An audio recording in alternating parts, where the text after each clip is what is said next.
Sosok Dajjal banyak diulas dalam berbagai hadis Rasulullah. Sementara dalam Al-Quran kemunculan Dajjal diulas secara tersirat.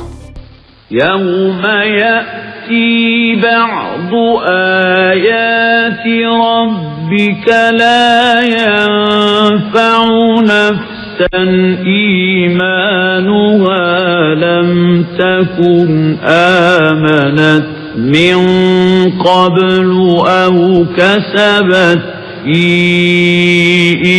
imaniha khayra.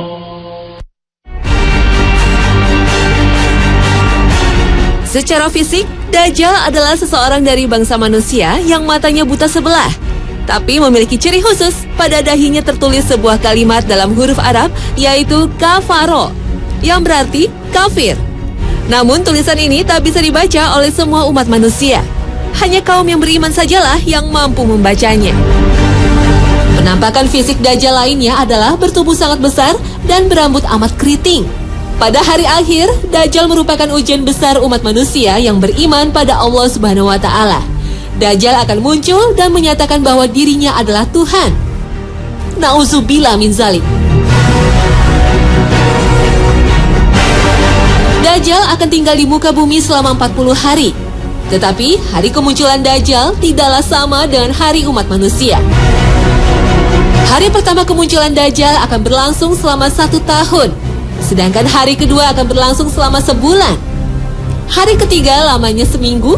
Dan hari keempat serta seterusnya berlangsung selama 24 jam. Sehingga dapat diartikan Dajjal akan hidup di muka bumi selama 1 tahun, 1 bulan, dan 45 hari. Allah Subhanahu wa Ta'ala memberikan sebuah keajaiban pada Dajjal, berupa kemampuan untuk mengelilingi dunia dalam sekejap layaknya hembusan angin. Tetapi hanya ada 2 kota yang tidak mampu dimasuki Dajjal, yaitu kota suci Mekah dan Madinah. Dajjal dianugerahi kesaktian menghidupkan orang mati yang telah ia bunuh. Selain itu, Dajjal mampu memerintahkan bumi untuk menumbuhkan tanaman dan memerintahkan langit untuk menurunkan hujan. Sesungguhnya Dajjal telah hidup dan tinggal di tengah lautan di sebuah pulau yang berada di sebelah timur kota Madinah dalam keadaan terbelenggu oleh ikatan besi yang sangat kuat. Dajjal muncul diperkirakan di sebuah tempat terletak antara negeri Syam atau daerah Palestina dan Irak. Ada juga yang berpendapat Dajjal akan muncul di segitiga Bermuda. Segitiga Bermuda menyimpan banyak misteri. Kapal terbang dan kapal laut yang melintasi kawasan itu dilaporkan menghilang. Segitiga Bermuda berada di Samudra Atlantik, tepatnya terletak di antara Florida di sebelah barat, Puerto Rico di sebelah timur, dan Pulau Bermuda di sebelah utara. Di kawasan ini terdapat sebuah pulau yang dikuasai oleh Dajjal. Berdasarkan berbagai manuskrip kuno yang dipelajari Muhammad Isa Daud, seorang peneliti dan jurnalis asal Mesir, Dajjal sesungguhnya telah lahir 100 tahun sebelum kelahiran Nabi Musa alaihissalam. Bernama sama Musa, tapi lebih dikenal Samiri karena berasal dari Samiroh, Palestina. Samiri adalah Dajjal yang akan muncul pada akhir zaman. Samiri terlahir dari perkawinan sedarah, sehingga lahir dengan kondisi fisik cacat, sebelah matanya buta, dan lumpuh. Orang tua Samiri adalah penyembah patung sapi. Konon, sejak lahir, Dajjal tidak mau menyusu dan lebih banyak tidur. Saat negeri Samira dilanda bencana tsunami, Samiri terapung di laut dan terhempas di sebuah pulau terpencil. Setelah remaja, Samiri banyak berguru pada para ahli sihir. Anehnya, Samiri tidak pernah tua, dan setiap kali mencapai usia 100 tahun, ia kembali muda. Setiap kali Allah mengutus para nabinya, Samiri selalu datang untuk menggoda dan menyesatkan manusia.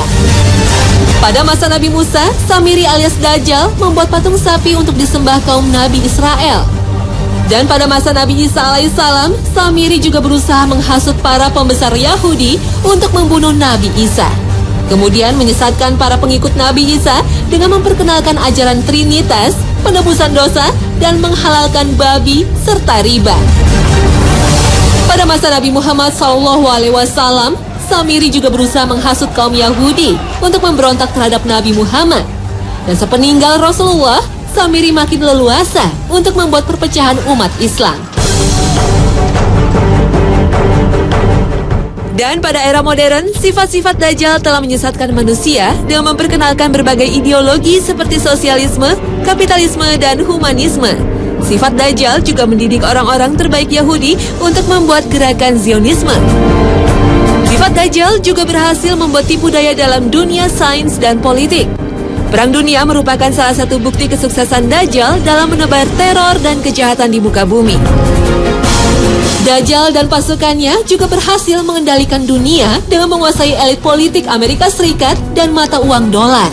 Tak heran, simbol Dajjal terlihat pada mata uang dolar dan berbagai instansi militer serta hiburan. Bukan bermaksud mengartikan Paman Sam dengan kepanjangan dari Samiri. Namun banyak ciri yang dipakai simbol oleh negara adidaya ini mempunyai kesamaan dengan simbol Dajjal yang kita ketahui. Astagfirullah.